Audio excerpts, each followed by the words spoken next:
that he has to go through in order to provide for our family, any woman who does that is considered a failure in our society. She's looked down upon, and I know that from personal experience. I know the things that my wife has suffered, the things that people have said, because, they say, why don't you help your husband? And she says, well, I do. No, why don't you get a job? I mean, as a minister, he doesn't make that much money. You could provide other things. You could... What?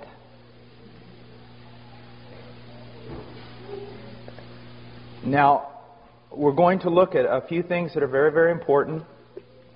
First of all, if we go to Genesis,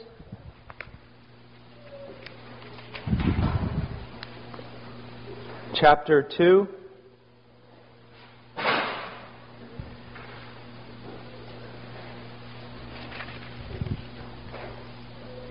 Says, let's go to chapter 1, verse 27. God created man in His own image. In the image of God, He created him, male and female. He created them. So we see here that both man and woman were created in the image of God. And both of them have an equal standing before God.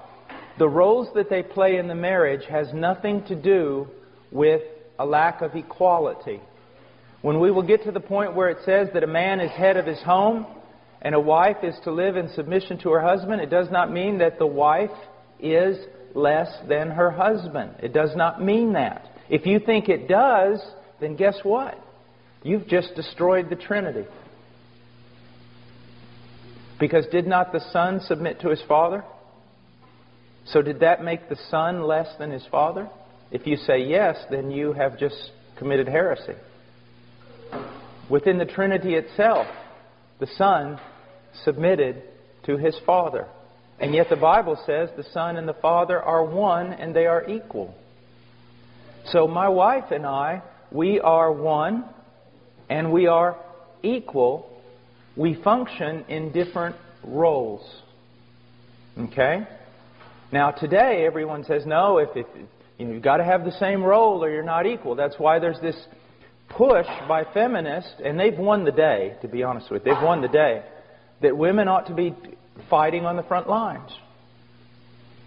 That women ought to be doing what men do in everything. And if you deny women that, then you're not treating them as equal. No, what you're doing is you're denying that men and women are different and that they were made different by a Creator God. We are different, and we were created for different roles. But we are equal. We're all made in the image of God. God blessed them in verse 28 and said to them, be fruitful and multiply and fill the earth and subdue it. That subdue the earth was also given to the woman. But there is a different role in subduing the earth. Now, I want to just for a moment, I want you to think, before we get to the idea of a woman submitting to her husband, I want you to just think about something. And men, this is also for you. Let's say that there is a woman who looks at the biblical command of a woman submitting to her husband. And then she looks over at her husband. He's a guy who works all the time. But he works all the time not necessarily to provide for his family. He works all the time, and then he's with his buddies, and then he's getting all kinds of things for his hobbies, and he's all about what he likes to do. And in doing all the things he likes to do with all his buddies, he's basically neglecting his wife and his children. And a woman looks over at that and says to herself, I got to submit to that? To a selfish boy who basically lives for himself? That can really make a woman bitter. Now, but if a woman looks over and sees a man, and imprinted upon his face is, hallowed be thy name, thy kingdom come, thy will be done. She can look at him and she can still become embittered. Why? Because he can say that and basically say the same thing. I got to neglect you and our children because I'm all about the kingdom of heaven. How many pastors' wives have become embittered because the husband has sacrificed his family for Jesus' sake? Okay? And that's amazing because Romans 12:2 says that the will of God is perfect. And what it means is this: you don't have to disobey some of God's commands in order to obey the other ones. So you don't have to disobey what God commanded you to do with your wife and children in order to obey Him in what He commanded you to do in the ministry. But if a woman looks over and sees a man, and the man is, "Thy kingdom come, Thy will be done, hallowed be Thy name," and he begins to live that out within his closest relationships, that he strives that the kingdom come in his wife in fullness of joy, and he strives that the kingdom come into his children, and the woman sees that he sacrifices friends, hobbies, everything else for the sake of blessing his family, then a woman looks at a man like that and goes, with a twinkle in her eye, and says, yeah, I can follow a guy like that, who is selflessly giving himself away to his family. Sure. Do you see, men, again, the responsibility of leadership? You're saying, well, you're talking about us again. We wanted you to yell at our wives for a while. But see, again, if you're going to be, you know this, some of you men are over other men. You have jobs that place you over other men. If those men that are under you mess up, the boss doesn't go talk to them, does he? He talks to you. Your men messed up. They're under your authority. You see? It's the same way. And so, this is something that is extremely important. Now we get to verse 23 of chapter 2, and he says, "And man said, This is now bone of my bones and flesh of my flesh. She shall be called woman because she was taken out of man." Now, even though I believe that there is a way in which we can say our children are of our flesh, if we want to be purist in the biblical language, we have to recognize man and woman, husband and wife, are one flesh in a deeper way than you could ever think about children. I am not of one flesh, as it says here, with my children. I am one flesh with my wife. Now, someone can think that they've been a wonderful mother even though they've been a failure as a wife, and that's not true. If you've been a failure as a wife, you've been a failure as a mother. Now, I have a friend in Peru who's very bold, and on Mother's Day, that's what he preached. He said he was bold, I said he was crazy. But the greatest thing that my wife can do for her children is to love her husband and respect him. Why should children respect their father when they see that the mother doesn't even respect their father? Now, so we're one flesh. It's the highest and most important relationship. And I am not a good father if I jump over the mother and dedicate myself to the children, which is very easy to do. Now, men, one of the things that, again, is very important is oftentimes, as men, we're usually a bit more independent. And so, and some of us very independent. So we think, I'm handling my spiritual life. I'm an adult. My wife ought to handle her spiritual life too. Well, even though your wife may be very godly, she was not created for that. She is a woman who can grow before the Lord in her own right without us. That is true. But she was also made to grow with us and under our guidance and under our example. And when we neglect that, we are neglecting something that's very, very important. The fact that men and women were made by God to be different. Now, why did He make us this way? Because marriage is not ultimately about marriage. Marriage is ultimately about us representing the relationship between Christ and the church. Can the church grow independently of Christ? No. Women were created to grow with their husband, with the help of their husband, under the tutelage of their husband. That does not mean he lords it over her or he knows more than her. But she was just made for that reason. You leave her alone or think that she's strong and can make it on her own, which is oftentimes my sin, and you're going to mess up the whole thing of what God is wanting to do. Okay? Now, we go on, and Let's go ahead now and go to Ephesians 5.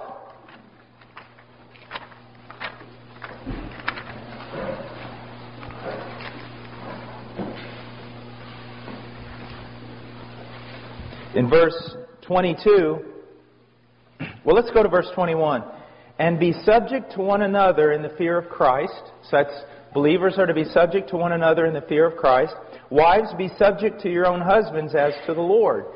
Now, a lot of people will look at this and say, oh, what he's really talking about, because of verse 21, is that there ought to be a mutual submission. And by saying that, they cancel out submission altogether. If there's mutual submission, then what do you do when there's a disagreement? And how can there be headship and leadership in mutual submission? What you need to understand is that Paul is laying out something for us that's very important. In verse 21, he's talking about believers, that there should be a sense of mutual submission. For example, if I come to you and show you with the Scriptures something that's wrong in your life, you need to submit to it. And if 3 weeks later you come to me and show me something that's wrong in my life, what should I do? Should I say, well, I'm an elder and I don't have to submit to you? Absolutely not. If you can show me in Scripture, there is mutual submission. Do you see that? Iron sharpening iron, brother sharpening brother, sister. That's very important. So in the church, there's mutual submission. Then he comes to marriage, and he says, wives, be subject to your own husbands. Then he comes to children in 6:1, and he says, children, obey your parents. And then he's going to go on, and he's going to talk about slaves, which in our terminology would be employees. Submit to your employer. And so he's telling us something of the way we should function in society.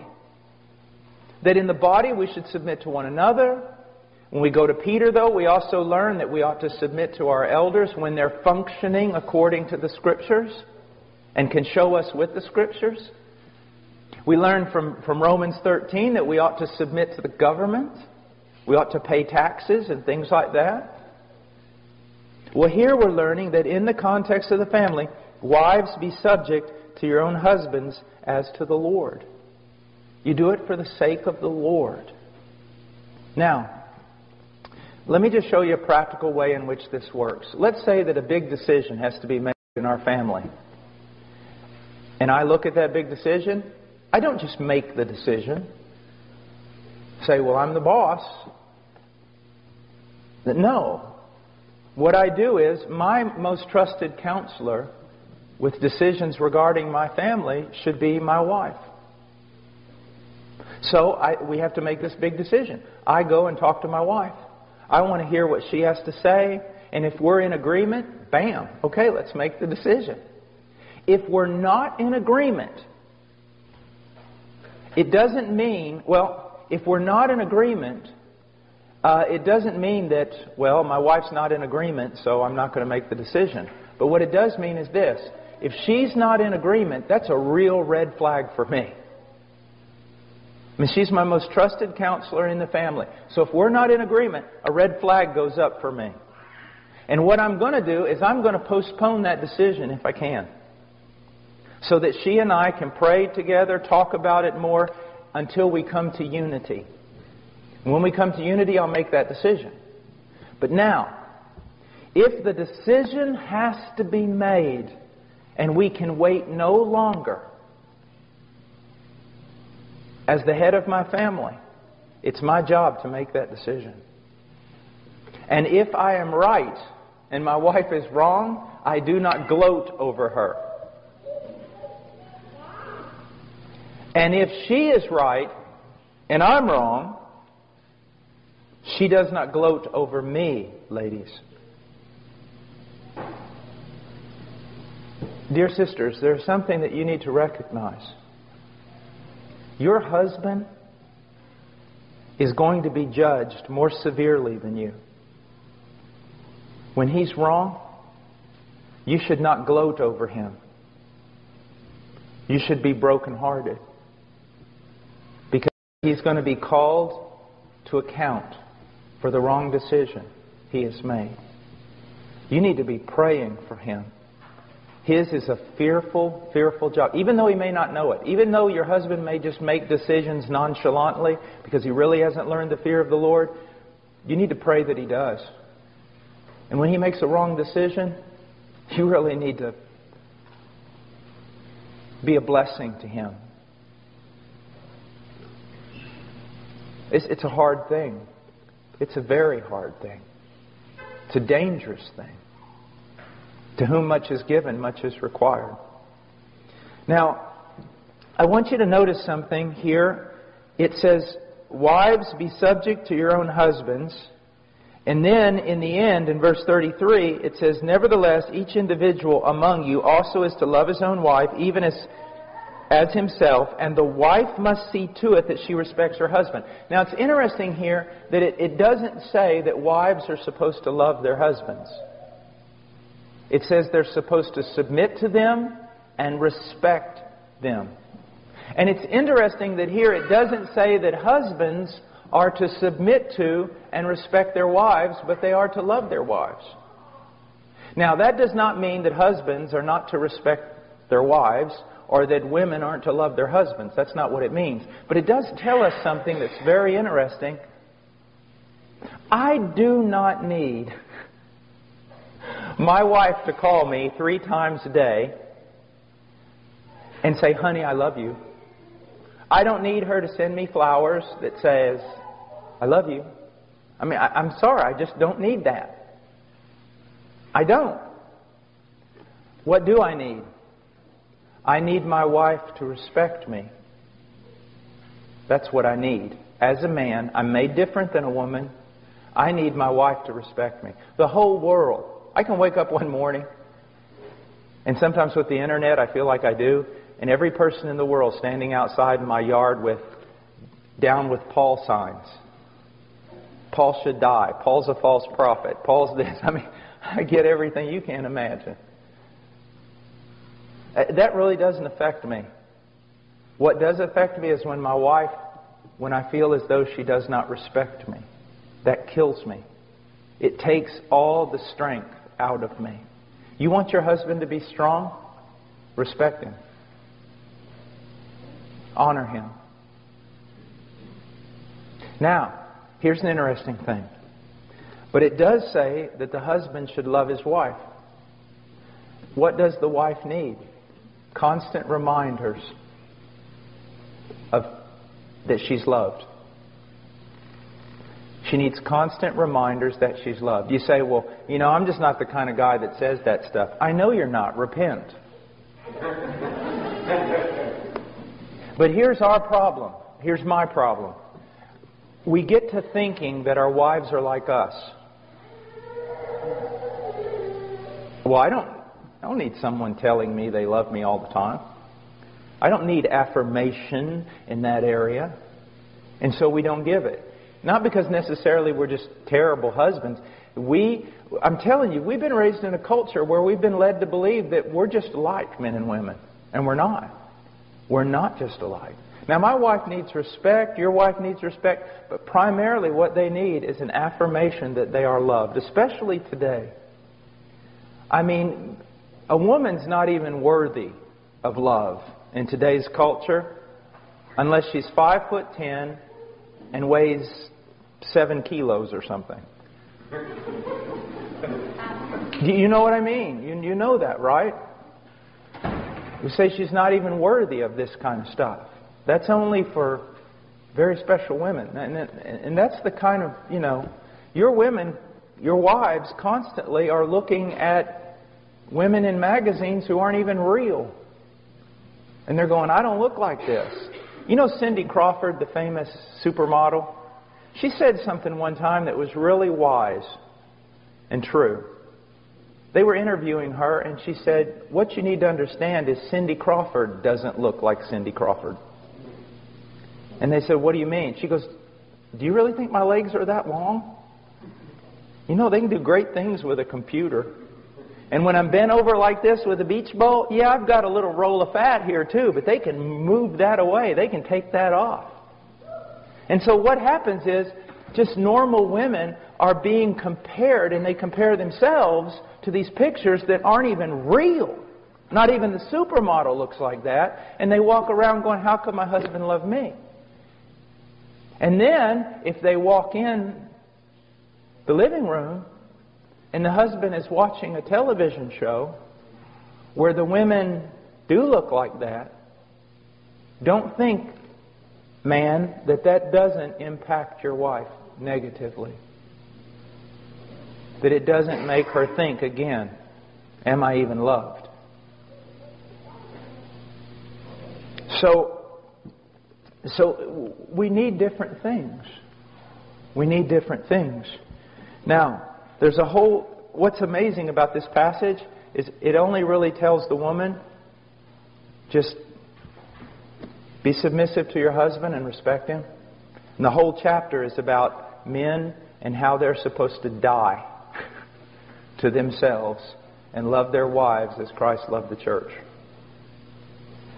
So, again, we see that the greater responsibility is where? It's upon the woman. Upon the man. It's upon the man. Now, I want us to look over... like I said, this is so full of truth. It's unbelievable. But we just don't have time to catch everything. I want us to go over for a second to 1 Timothy chapter 2, verse 9.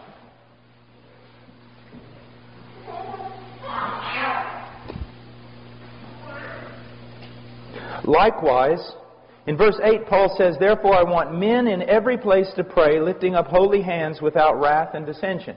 All right, now notice. Men are prone towards wrath. Impatience, anger, fighting, dissension, this type of thing. Then he goes on, he says, I don't want that out of you. I want you lifting up holy hands. I want you living a life of prayer. I want you to be in unity in your prayer. But now he goes to 9. He says, likewise, I want women to adorn themselves with proper clothing, modestly and discreetly, not with braided hair and gold or pearls or costly garments. Whoa. Well, hold on there. And this is something I'm going to be very honest with you, that my wife and I have been... We've really been struggling with this. Not that we don't want to obey it. We want to make sure we know what it means. Because what does it mean? Because we've been given some terms here, and they're not, we almost look at this and say, why didn't you give us more? Give us a rule. Give us, something that we can just follow. But I want you to look at some things. I want you to see, first of all, likewise I want women to adorn themselves. Now, he wants women to adorn themselves. Okay? So adornment's not bad. But that adornment, we're going to see, is in verse 11. In verse 10, it's good works, godliness, a quiet and submissive spirit. Now, but let's go on. He says, I want women to adorn themselves with proper clothing. That tells me that there is clothing that's improper for a Christian woman. All right? That's just logic. There is clothing that is improper for a Christian woman. Now, he says, the clothing must be modest. Modest. This is a very important. It's literally proper clothing with modesty is the way it goes in the original text. So with modesty. My wife has a really good thing that she says, and she goes, if your clothing is a frame for your face from which the glory of God is to shine, it's proper. If it draws attention to your face. If your clothing draws attention to your body, to outline it, to make it noticed, then it's sensual. It's sensual. What you're doing is wrong. Now, I want to step off for just a second. Women, you need to understand something. Men are not as dumb as you think they are. My wife and I have a friend in Illinois, and she's a very pretty lady. Very pretty. And if she walked in that door right now, every man in this room, if he turned and saw her, this is what they would say. Well, that's a very pretty lady. That's a very elegant lady.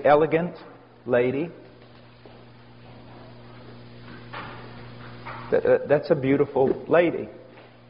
And that's what they would think.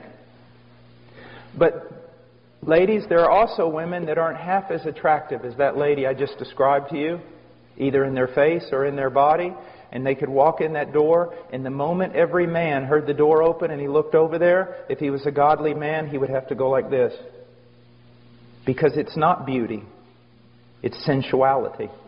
And even though you can't exactly write down the rules and put it all on paper, when you see it, you know it. There is a difference between beauty and sensuality. And God is not against beauty. He is against sensuality.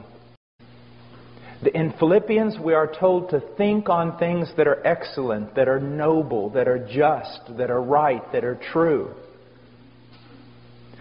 The way a woman carries herself and the way she dresses ought to promote the following types of words: modesty, discretion, wisdom, beauty, elegance, refinement, but not sensuality, luxury, extravagance.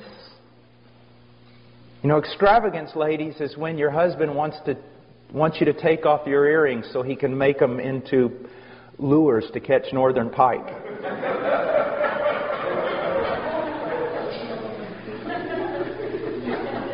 Now, ladies, this is, I've been giving your husbands a lot of tasks. Let me give you one. Seek to find out what this means and go wherever the Lord shows you.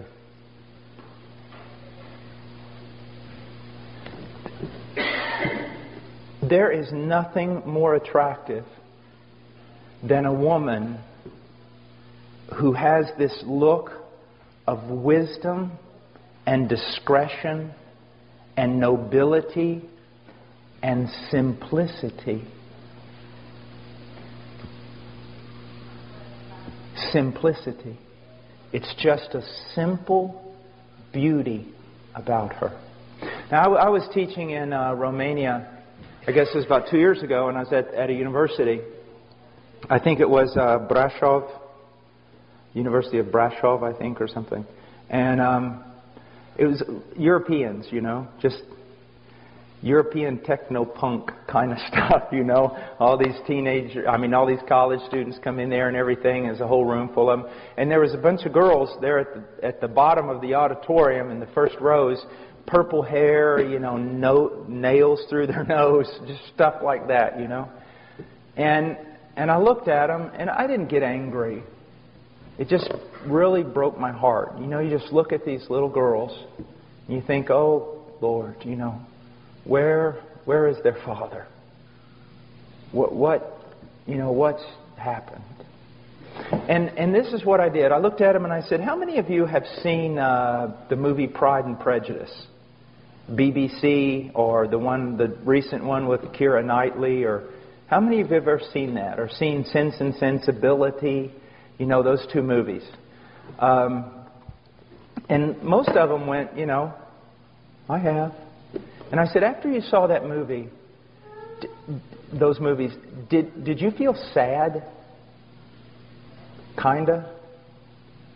And a lot of them went, well, yeah, I did. Come to think of it, when I saw those movies, I felt sad. And I said, do you want me to tell you why? And they said, sure. I said, because much of what you saw in that movie has been killed in you. It's been killed.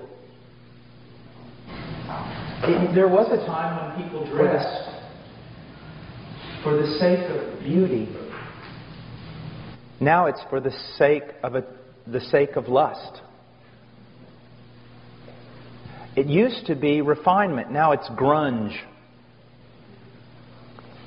And I said, isn't it amazing that even though this really didn't happen in the movie, this was kind of the thing the movie gave you. Like if a girl was standing there and she reached for a book, let's say a 19-year-old girl, and she reaches for a book, and the moment she reaches for the book, a boy also reaches for the same book, and his hand crosses her hand like this just by accident, and guess what happens? The moment that happens, she almost loses her breath, she flushes, and has to leave the room.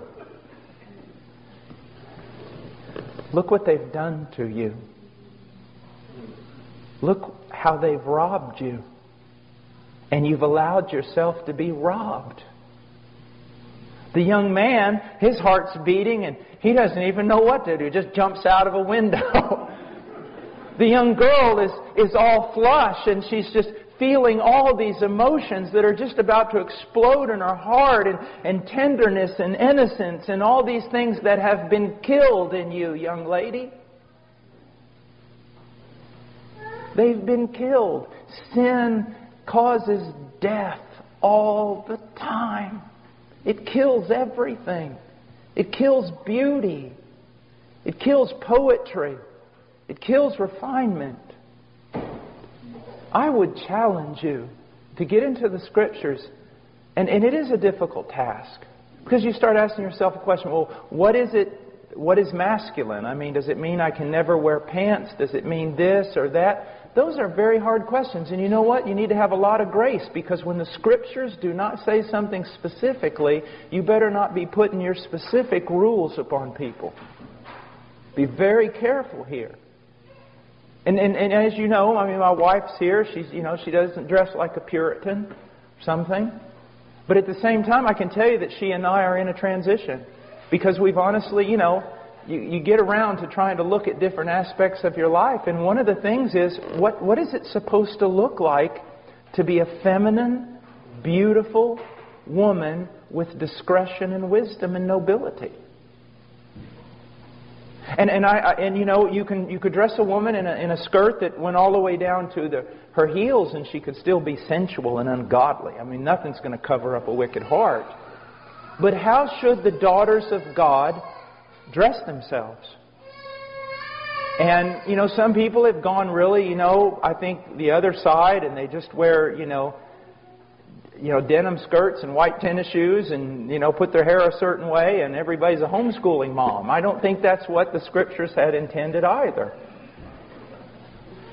But I will tell you this. Take simplicity. Take modesty. Take discretion. Put within that beauty and elegance. Throw away from it all sensuality and luxury and extravagance, and try to find, where does the Lord want you to be? And I'll tell you this, just as a man. A woman who most people would say is not that attractive in her face or in her body. If you see nobility in her, if you see discretion and wisdom in her clothing, in her way of being, it is attractive. It is pleasant. It is. It is. A noble, virtuous woman who just doesn't have it on the inside, but it affects the way she dresses, it affects the way she holds herself. And young ladies that are here, man, boys don't play with you. They don't wrestle with you. They don't come up and grab you around the neck. They don't do all these kinds of things. You are very special, very proper. Not in that wrong sort of way. There's a dignity to you. So don't allow the world to tell you how to dress, because they just want to make you sensual. Don't tell people how don't let people tell you how boys are supposed to treat you. Let God tell you. And you demand that. Now, fathers, here's something else. If you treat their mother very poorly, then don't expect your daughter to rise above you in the mate she chooses. She needs to be able to look at you and then look at all these 20-year-old boys that haven't got, the brain God gave a goose. She needs to be able to look at them and go, "You do what?" When that boy says, "I love you." You what? Love me? You can't even spell the word love. Go look at my dad. Follow him around for 2 years. He'll show you what love is all about. Do you see? Guys, we do such a disservice to our daughters. We all do. When we neglect their mothers or treat their mothers common. So don't be angry one day when some guy comes along and treats your daughter as common. Now, look what it says here. It says, not with braided hair or gold or pearls or costly garments. Now, does this mean, as some has interpreted, a woman can never braid her hair? Well, if you go into the Greek world, you will see some braiding that went on that literally, it was frightening. The woman looked like Medusa. I am not kidding. They braided hair they would spend days braiding this hair up. And it was going all over the place. It looked like snakes coming out of her head. That's what Satan will always do to a culture. What he's talking about here is not that you can't braid your hair. He's talking about just the simplicity of it. Not extravagant. And then there's gold and pearls are costly garments. Now, what does this mean? Well, I see that the servant of Abraham gave Isaac's bride some costly bracelets. Some rings for her nose. Go figure. So that wasn't treated as an ungodly thing. I think it goes back again to extravagance. Extravagance. And costly garments? No. Women should not be preoccupied with spending a lot of money on clothing. But you know what? A wise woman, a noble woman, can take a little bit of something and make it look pretty amazing. Remember the Proverbs 31 woman? She didn't just dress her household. She herself dressed in purple. But it was a frugality. Like one time when Chado and I were on our honeymoon, I wanted to really I'm going to buy her something. So we go in this clothing store and there's this dress or skirt. I don't know the difference between a dress and a skirt. What was it? Was it a skirt or a dress? Skirt. Okay. I just don't know. I just can't figure that out. Or it's a skirt. And it was really pretty, and it just kind of went down long. It was really pretty. I said, "Why don't we get it?" She looked at the price tag. She said, "It's $85. We're not buying this." I said, "Good. I didn't know they cost that much." But guess what? A few weeks later, she found the same skirt, different color, exact same skirt, with the price tag still on it, in a Goodwill, I think it was, for $5. And I was like, praise the Lord. I'm like, "Here, honey, here's $10. Don't spend it all in one place." But it's amazing what a wise woman can do with almost nothing. And it's also amazing what a woman with no wisdom cannot do with everything. It's just amazing. And so, and it comes down, people always ask me, is it a sin for women to wear makeup? And I say, brother, it's a sin if some women don't wear makeup. An old preacher said one time, it never hurts to put a little paint on an old barn.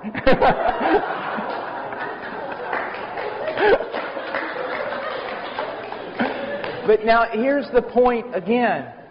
You can see when a woman uses makeup and there's discretion. And you can see another woman that looks like she just lost a paint gun war.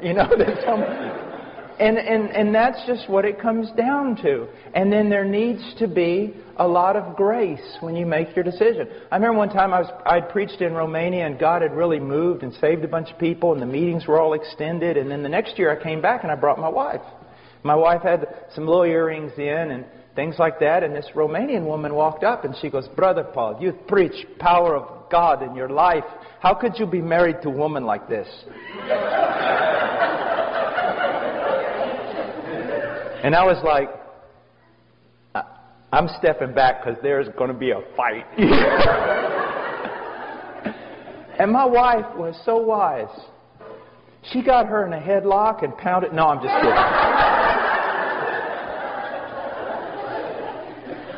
This lady who said this was about 25, 30 years old, 25.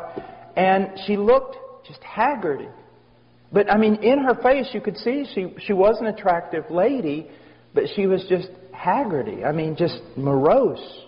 And my wife goes, "Do you have a picture of yourself?" The lady goes, "Yeah. Before I was converted." Charles said, "Can I see it?" Lady said, "Yeah." Charles looked at the picture, and it was a vibrant young lady, smiling, happy. Charles looked at it, she gave her back the picture, and she said, "You know, I liked you better when you were lost."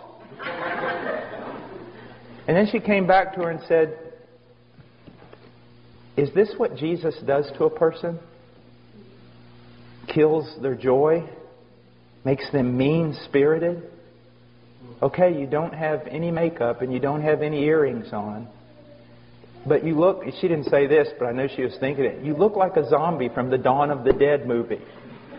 You know, the fact of the matter is, this woman was in bondage. She had decided that she should wear longer dresses, and I think that's wonderful. And she had decided that you need to be very careful. I think that's wonderful. But look what she didn't have. She didn't have the good works as is proper for women making a claim to godliness. She didn't receive instruction well, and she wasn't submissive, and she didn't have a quiet. There was just no joy. There was no fruit of the Holy Spirit. So see, you can go through your wardrobe and decide what's decent and what's not, but if inside your heart is not right, you can't cover up your sin. You can't. Now, I want us to look over at 1 Peter chapter 3.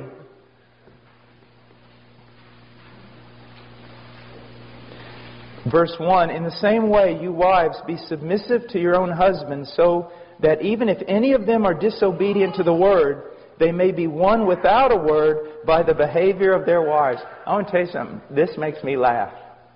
You think God isn't all wise? God, look what He says. He says, if any of them are disobedient to the word, He said, wives, they may be won without a word. How do women seek to change their husbands? With their tongue, with their words, isn't it? I've even seen women, "Husband, I'm telling you, you are going to be the leader of this home. Now get up and lead. And I'm going to tell you how." I mean, just fighting with their husbands constantly. You are not going to change your husband with your tongue. You're going to change him with your behavior. Let me give you an example. I come home from work, and it's been a bad day. And I'm thinking about only one thing. Me. All right? And I deserve it. I have suffered all day working in the mission. Things have gone bad. I've had to fight the devil, hell, and everything else. And I'm coming home, and things need to be right. And I come home, and they're not right. Now, usually my house is clean, and usually there is food ready and everything else. But I come home this particular day, and it looks like Godzilla came through my house. And I say, "Honey, what's the deal? I mean, I'm out there fighting the devil all day, and I'm supposed to come home to an orderly house." And she spins around and looks at me, with a fire in her eyes that would make a grown man run back to his mom. And she starts, "What do you mean coming in here? You don't know what I've got to deal with. And you out there all day doing this. And yeah, you went to lunch. Yeah, and you did this. But I'm stuck here and I'm homeschooling." And the moment she does that, it's the fight is on. Now, I know none of you ever deal with anything like this. But the fight is on. And guess what? Both parties are justified in their own mind. They are totally justified. And no one is ashamed for their ignorant, foolish, ungodly actions. But now, let's replay it. And I come home and I'm still all about me. King me. And I come home, the house is messed up, and there's no food, and Rowan is crying, and all these things are going on. And I say, "Look, I'm out there all day, preaching the gospel, doing things. At least I could come home and have a little peace." I'm making this up because I never do things like this. And my wife turns around and she goes, "Paul, I am so sorry. One sister has, I've been on the phone almost all day trying to figure out a problem with a sister in the church, and Rowan is sick, and I've just had to let things go. And I'm sorry, just give me time and I'll get things in order." When she does that, this is what I do.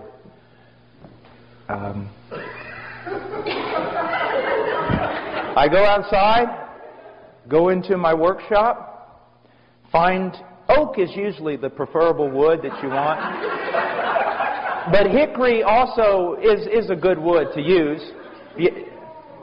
And you take it with both hands like this, and then you go wham, wham, wham, wham. And then you crawl back into the house and you ask for forgiveness. Look what she's done. She couldn't beat me with her words, but she beat me with her behavior. She heaped burning hot coals on my head with her godliness. Do you see that? Now, men, it's the same way. Man, if we could ever get a brother to come up here. He teaches on marriage in Norm Wakefield. And he was teaching me one day, and he said, "Paul, when I'm preaching, and God's really moved or something's happened, and I drive home," he said, "I'm preparing myself because I know when I open that door, I am hoping my wife will realize I've just come from a tremendous week of battle and that she'll meet me at the door and just be a blessing." He said, "Paul, I know it's usually not going to happen. I know some things are going to be going on. Now you can say it's the devil, that the devil's got my whole house upset and my wife's going to open the door and she's going to be immediately telling me problems. She's going to ignore my needs and everything else." And he said, "But it's not the devil so much as it is God. And what God is doing is He's allowing the devil to work to stir up my house so that when my wife opens that door and she does not receive me with pleasantness and she doesn't appreciate the battles I've been through, God is giving me at that point an opportunity to be like Jesus. To love like Jesus." You see that? So see, it goes both ways. Now let me give you an illustration. If you go to Europe, one of the things that you always got to see are castles. I mean, they're just unbelievable. There's something unusual about castles. The front door of a castle is like really big on the first floor. I mean, it's huge. I mean, 25 guys walking abreast can go through that door. It's a big door. What's amazing, you go up to the second floor and the stairway is about this big. And the door at the top is like this tall, like this big. You're like, man, if that wasn't an architectural oversight, why did they do that? Well, here's the way. Here's the reason. Let's say that there's a bunch of people in the castle, and they're in there locked up because there's an army, a gigantic army outside the castle. Well, that gigantic army, it storms that door, the first door, and 25 men leaning against that door, and they push it in, and here comes the whole army floods into that first floor. Now, let's say there's only 10 people in that castle. But the army's 300 men. And they've just busted through the door. All the people in the castle, the 10 people, they run up that narrow stairway. Now here's what you need to understand. That stairwell is so narrow that it just takes one man with a lance at the top of that thing to hold off an army of 300 men. Because all 300 of them can't get up there. Only one at a time. I just described your marriage. Women, your husband is sitting in his castle. And he's just having a good old time. He's sitting in his lazy boy chair. He's watching football. Or a hunting program. And you have had enough. All right? So you storm the castle door. And what does he do? He does what every man ought to do. He runs. He runs straight up those stairs. I like what one man said one time. There's these 3 men and they're all talking about, my wife, you know, she submits to me and my wife submits to me. And this other guy goes, you guys are a bunch of wimps. When my wife talks to me, she gets down on her hands and knees. They said, really? Yeah, she gets down on her hands and knees and she looks under the bed where I'm hiding and she says, are you going to come out and fight like a man or stay there all day?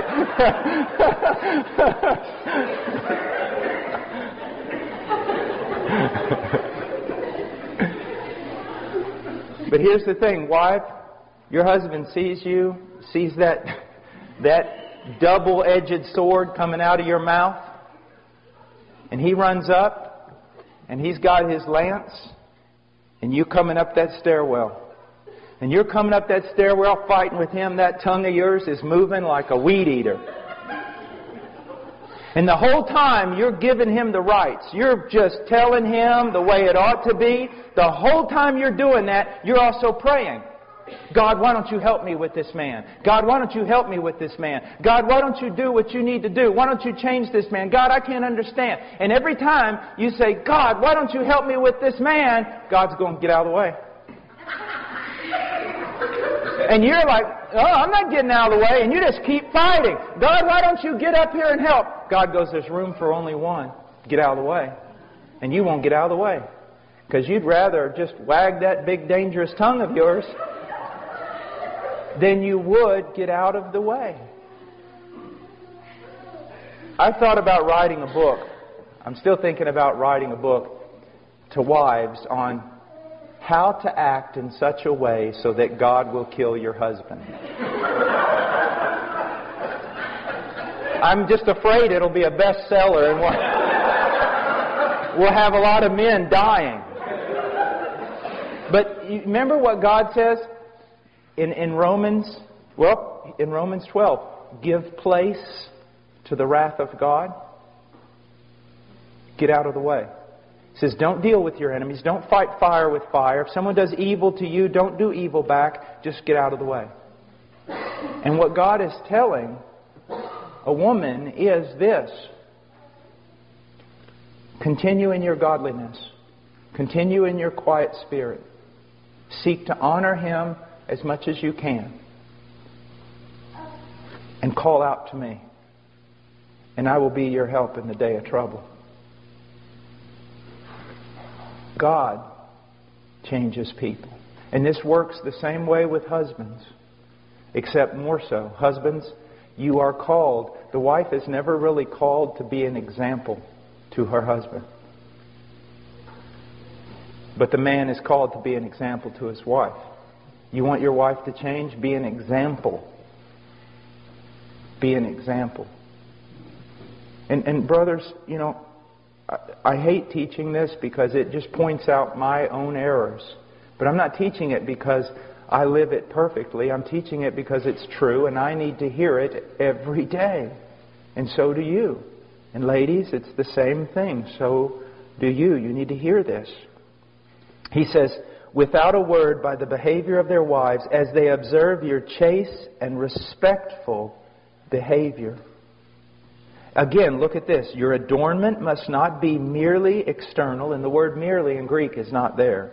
But he's saying your adornment must not be external, braiding the hair and wearing gold jewelry or putting on dresses. You know, this comes out of, in a sense, of Proverbs. A woman without discretion, even a most beautiful woman without discretion, is like a gold ring in a pig's snout. And young guys, listen to me. Do not... If you are led into marriage because of the sensuality of the girl, you will hate yourself in the end. You will hate yourself. But if you're led into it by her virtue, her intelligence, her godliness, you will find a mate for life.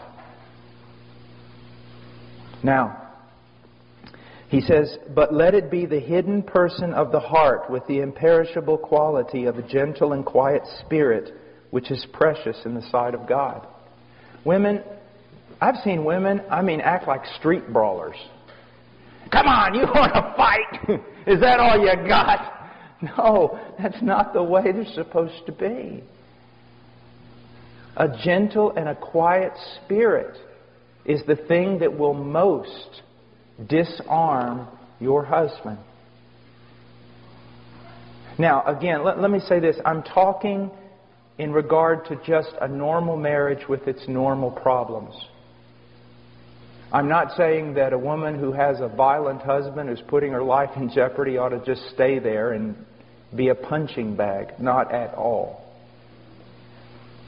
And the pastors and elders should not just stand there and say, you need to go back to your husband.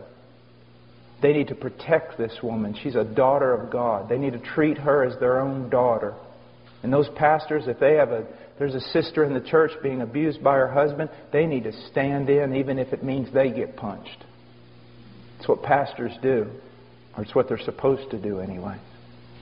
Just find it amazing how many pastors will send women back to a horrible, abusive relationship and tell them to do the will of God and do nothing to protect them. Jesus never called us to that kind of absurdity. But in a normal relationship with our normal problems, just getting mad over nothing, like most of us do. Now,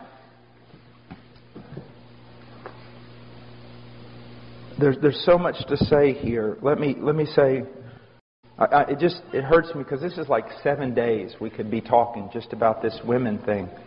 And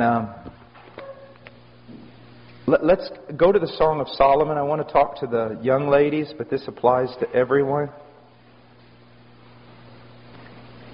Men, it would do you well to read the Song of Solomon.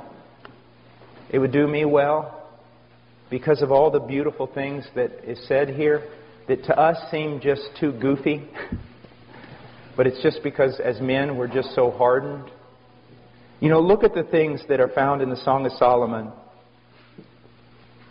Verse 1 of chapter 4, how beautiful you are, my darling, how beautiful you are.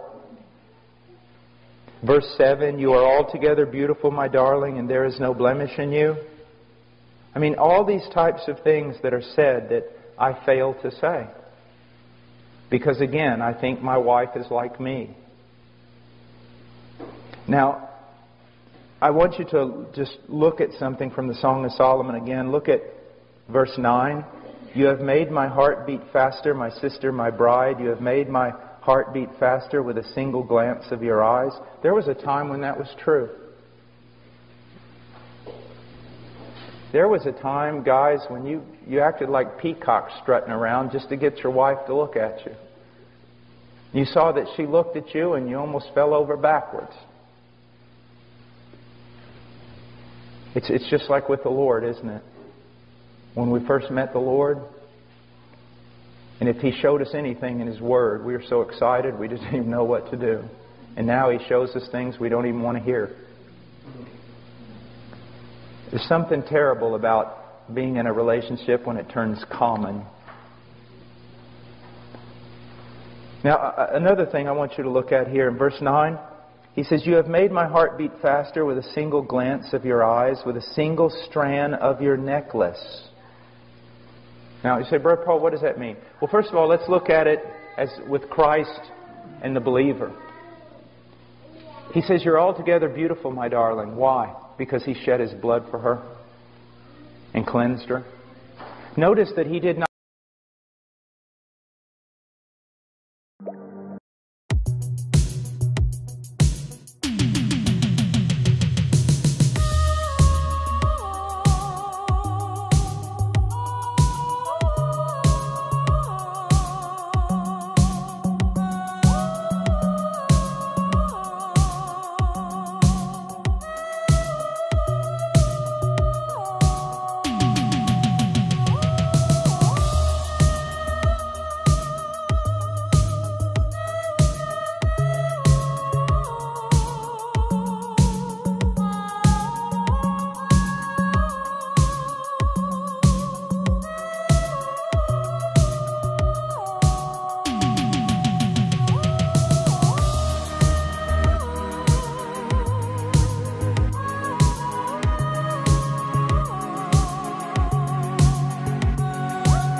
you.